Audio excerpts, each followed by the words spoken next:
Hey guys, Carl's Review here and welcome back to another video. Now today we're reviewing Tex Dinoco. He was suggested by World Grand Prix star Lewis and Jeff, so thank you for suggesting. Now you said Tex Dinoco, I'm pretty sure I see as one of your favourites, and I do actually like Tex Dinoco as well, and I'm really happy he's going to be reappearing in Cars 3. Now as you can tell, this is an old one, there's some of the damage on it, but I did actually see the Tex Dinoco in a store, but I sort of didn't buy him at the time. I probably will buy him as mine is damaged, just so I can either keep him in the package or just have a brand new one. But yeah, he's not in overall that bad condition, but he's in a little bit of a less bad condition that I want him to. Now as for his releases, I think he was first released in, it's really hard to remember Tex Dinoco. He was released in Cars 3 singles, obviously, this year. He's also in the Desert Race pack as well, of which is the 11 pack, which includes the two exclusive of the Rev and Go Racer and Todd Marcus, which is really cool.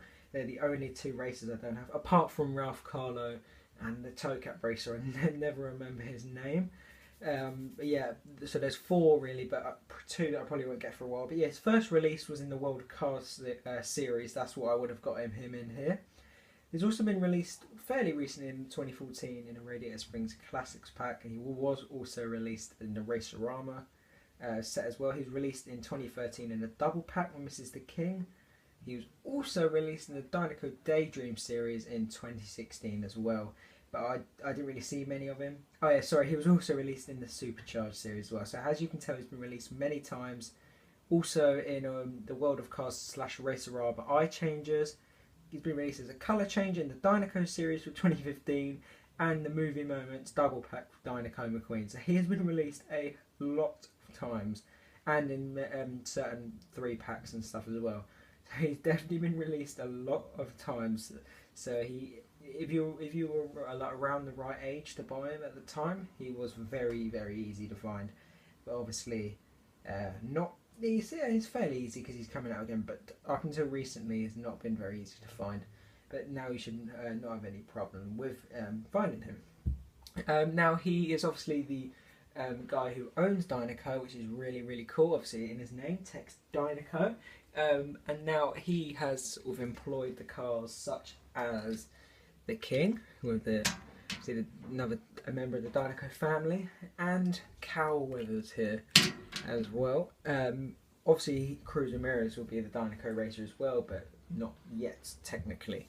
But yeah, if you've watched there's something where you see the actors behind the scene doing their lines, and the guy who plays Tex Dinoco, he actually says that and I quote this, he says, "We have a long line of successful racers apart from Cal." So he's quite joking around with Cal, and I think Richard Petty, the person who voices the King, is also likeness of the King. He also says about it as well. So I think they do take quite a mick out of Cal, which is it's pretty funny. So Cal is kind of I guess this is before he retires anyway, and then after he retires they probably feel quite sorry for him. I don't think this would be classed as a spoiler, but I'm pretty sure the King is Cal's crew chief as well, which is awesome. So that's where King comes into it. But yeah, anyway, as we go on to the actual review now, he's based on the Cadillac Eldorado, I think. It might even say on the bottom. Oh, there we go. No, I got it wrong. It's a Cadillac Coupe de Ville. That's it. Yeah, he has his Texas horns, because obviously Texas is pretty big motoring sort of state, I'm pretty sure anyway. We've got this awesome Cadillac grille here with his nice smile. We have the massive hood with his green eyes on and a pretty chilled expression. As you can see, the Wimmer has broken mine, which is quite sad. As you go onto the side, he's also got the lovely gold paint job again, which he obviously shows you he's rich. He's got these really nice shiny wheels, which are really cool. It focused really well then. He's got the chrome trim down the side with these chrome, mirrors. I can't even say it then. Jeez. We've got the chrome wheels at the back again with this sort of bit that comes over the wheel. Now on the top we have sort of like a cow sort of leather design, which maybe a bull because it's got the horns, so maybe that's kind of the look he's going for. As we go to the back, his number plate is Dinoco, pretty simple, with the two lights here, which are really cool, and this sort of sloped hood which goes on to here. We have a little sort of indent here. It's got a pretty cool window. There's actually a patch of cow stuff on it as well. which is a bit strange. It's also got this really nice chrome bumper as well.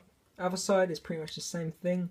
Obviously I've just got a couple chips here, quite a big one there, and I'm missing the head, the rear mirror. Sorry, see, still can't say, I'm struggling. Yeah, I don't know how I even lost that, but who knows. Go on to the bottom. This is a really simple base, to be honest. Well, kind of not, because you see the exhaust going all the way down here. Got the differential and the drive line that goes into the transmission there. We have it looks sort of like the fuel tank, I guess. And I don't know what these bits are, but we've got this really simple code. So this is how you can tell it's an older car, as we literally have Disney, Pixar, China. If it's a car that you could tell what it was, they have to put that in, like Fillmore and Sarge, you have to put Willys Jeep, or Fillmore, they have to put Volkswagen Bus. And then we have this white code, which has stayed till this day, which is pretty cool. So I'm glad they, obviously in the older diecast, they don't have it. They don't have the loads of codes. Tex is also, if he stays in the right position, he is also full metal as well, which is really cool. And these older diecasts, they're obviously more metal, which is really cool. Now, obviously, we see him in the movie in Cars 1. We see him in sort of daydreams. Obviously, hence why he's in the Dinoco daydream, where McQueen's daydream about him. He's talking with Tex Dinoco, and then we see him with Chick, where Chick again is daydreaming about Chick getting the Dinoco sponsor and being with him. And we also see Tex at the end of the film as well, where he comes up to Lightning to ask him to be the Dinoco racer. Which is really cool, but obviously McQueen turns it down for the Rusty's guys.